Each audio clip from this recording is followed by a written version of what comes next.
Méphibosheth. Première partie. L'alliance est quelque chose de puissant. Amen.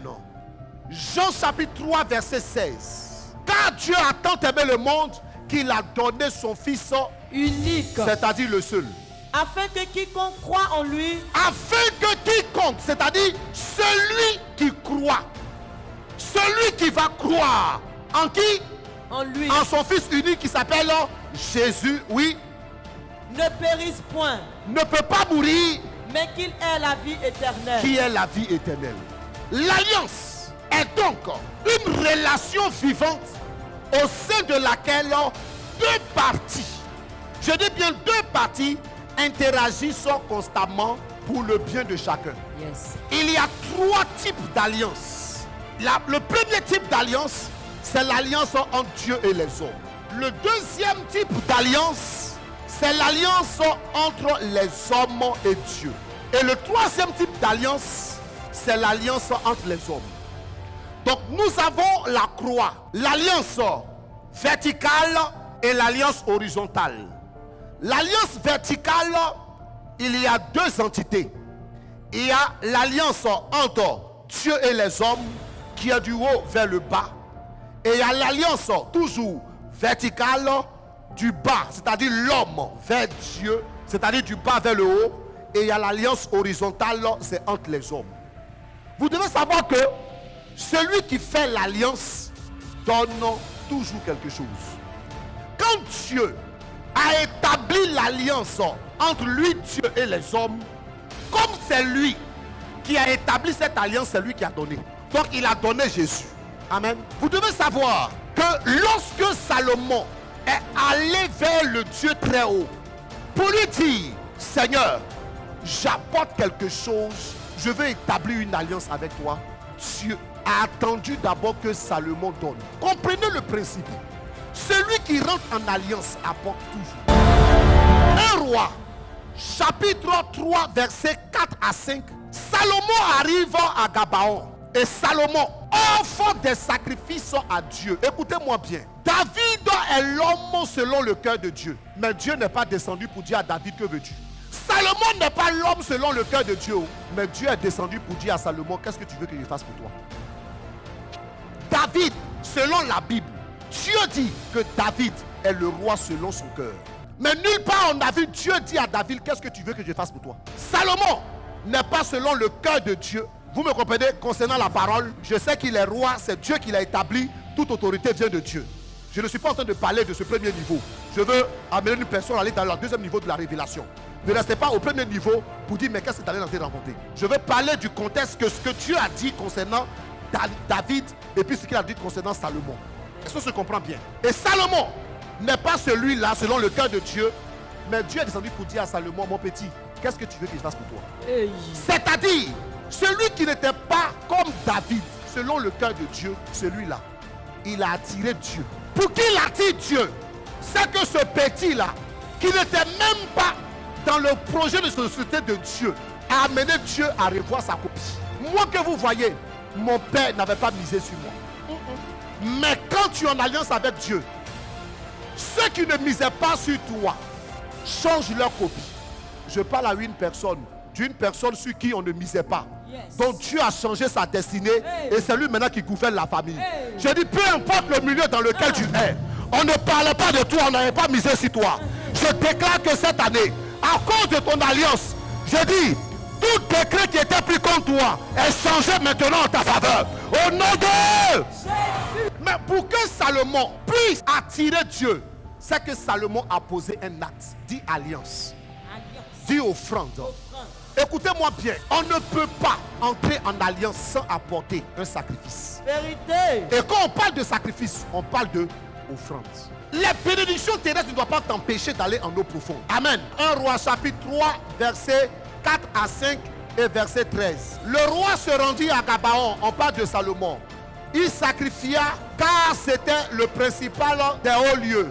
Salomon offrit 1000 holocaustes sur l'autel. Il a offert combien? 1000. Imagine-toi, il a fait une offrande de 1000 bœufs. Quand il a fini de faire ça, qu'est-ce qui s'est passé? Le roi se rendit à Gabaon pour y sacrifier, car c'était le principal des hauts lieux. Salomon offrit 1000 holocaustes 1000 holocaustes sur l'autel. À Gabaon, Oui. l'Éternel apparut en songe à Salomon pendant la nuit et Dieu lui dit. Ils ont dit un ange lui dit. On dit qu'il lui dit. Dieu. Quand il a fait le sacrifice là dans la journée, on dit la nuit. Le même jour, Dieu est venu. Pourquoi? Parce que en fonction de la qualité de l'offrande, en fonction de ce que tu provoques comme acte prophétique, il y a un mouvement qui se passe dans le monde spirituel. Amen. Écoutez-moi, j'ai choqué une personne. Oh. Il y a des niveaux de ta vie spirituelle. Tu n'as pas besoin de prière. Pour ouvrir la porte, c'est offrande. Jésus dit, cherchez et vous allez frapper et demander. Et quand tu dois chercher, le principe rattaché à chercher, c'est de faire quoi? C'est de trouver. Le principe rattaché à demander, c'est de quoi? C'est de recevoir. Donc si une chose te concernant, tu dois chercher et que toi, tu demandes, ça ne marche pas. Vous comprenez comment ça fonctionne? Donc cette année, il faille que Dieu te parle, te montre ton problème.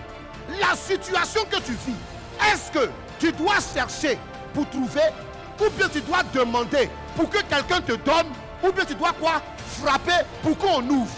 Si ta bénédiction est dans une porte et que c'est le principe d'ouvrir qui t'amène à avoir un changement de vie, faut pas demander.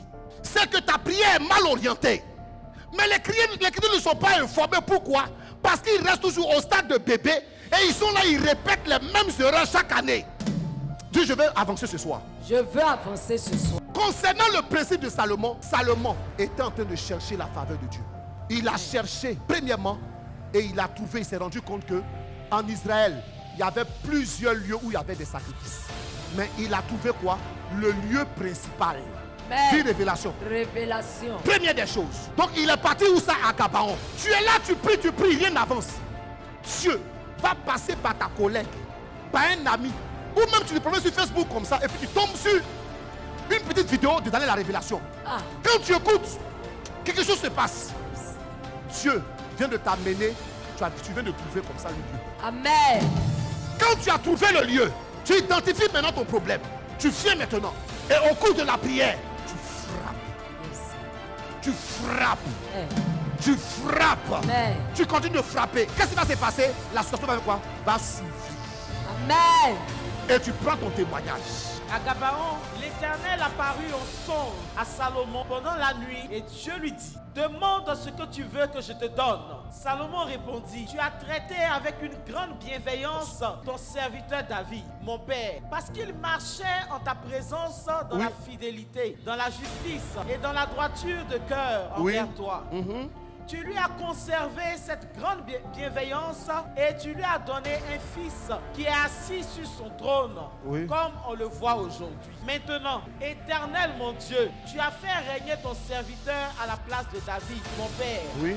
Et moi, je ne suis qu'un jeune homme et je n'ai point d'expérience. Ton serviteur est au milieu du peuple que tu as choisi, peuple immense, qui ne peut être ni compté ni nombré à cause de sa multitude. Accorde donc à ton serviteur un cœur intelligent pour juger ton peuple, pour discerner le bien du mal, car qui pourrait juger ton peuple, ce peuple si nombreux? Cette demande de Salomon plus au Seigneur. Et Dieu lui dit: puisque c'est là ce que tu demandes, puisque tu ne demandes pour toi ni une longue vie, ni les richesses, ni la mort de tes ennemis, et que tu demandes de l'intelligence pour exercer la justice, voici, j'agirai selon ta parole. J'agirai selon ta parole. En fonction de ce que Dieu a entendu de la bouche de Salomon, Dieu a retenu un. Il a regardé quel sacrifice Salomon a apporté sur l'autel. Frères et sœurs, Salomon a déposé d'abord son offrande et il s'est mis à dormir. Et Dieu est descendu. Pourquoi? Parce que selon le livre de Genèse, quand Noé est sorti de l'arche et qu'il a envoyé les prémices et qu'il a bâti l'autel et qu'il a brûlé le sacrifice, Dieu est descendu à cause de la fumée agréable qui dégageait de l'holocauste. La qualité de ton offrande, la qualité de ton sacrifice amène Dieu à descendre. Toute offrande où l'homme de Dieu te dit d'apporter, parce qu'il sait que tu n'as pas cette mentalité de faire offrande, n'a-t-il pas une grande faveur par rapport à une offrande qu'on ne t'a pas demandé, puis toi-même tu viens comme ça par intuition? Et ça c'est le problème de la francophonie. C'est-à-dire, nous qui avons une mentalité francophone, on a un problème avec affaire d'offrande. C'est pourquoi on n'est pas béni. Je ne parle pas de la France. Je parle de la francophonie, parce que la francophonie est un esprit. C'est un système qui t'amène à ne pas voir Dieu en priorité, mais qui t'amène à voir tes propres besoins. Tu dis pas amen. Amen. Donc ce n'est pas la quantité de l'argent qu'on reçoit, mais c'est notre planification en mettant Dieu au centre. Il y a des codes, il y a des secrets. Quand tu as cherché et que tu as trouvé, assois-toi, écoute, change les anciens comportements et essaie les nouvelles ordonnances qu'on te donne. Et la Bible dit que Dieu a exaucé à la prière de Salomon. En plus de la sagesse dont il a demandé, Salomon est devenu le plus riche. Et personne n'a pu l'égaler jusqu'à aujourd'hui en matière de sagesse et en matière de richesse. Même David, son papa, il a dépassé tout le monde. Amen. Amen.